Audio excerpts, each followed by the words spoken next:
Top Bollywood অভিনেতা কার্তিক আরিয়ান কলকাতায় shooting করতে এসেছেন ভুলভুলাইয়া 3 ছবি। সবাই কার্তিককে দেখার জন্য খুবই ব্যাকুল। কখনো হাওড়া ব্রিজে, কখনো পার্ক স্ট্রিটে শুটিং করছেন কার্তিক।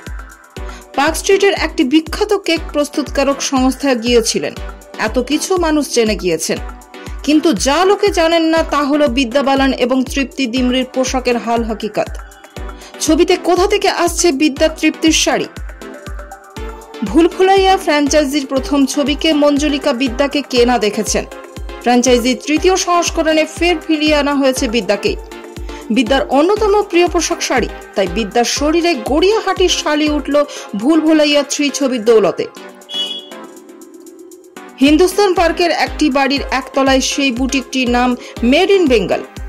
বুটিকের ভেতরে গিয়ে জানা গেল সেই দোকানটি থেকেই গিয়েছে বিদ্যা এবং তৃপ্তির 100 গ্রাম ওজনের শাড়ি। পুরোটাই হ্যান্ডলুম, হালকা পাতলা। আঁচলে পমপম দেওয়া শাড়িগুলির দাম কত জানেন? দোকানের মালিক জানালেন তার দোকান থেকে অনেক শাড়ি শুটিং এর জন্য যায়। বাংলা সিরিয়ালের শাড়ি যায় তার দোকান থেকেই। ভুলভুলাইয়া 3 কিছু শাড়ি যেগুলো বিদ্যা বালান কিংবা তৃপ্তি ডিমরি পরবেন, সেগুলো গিয়েছে।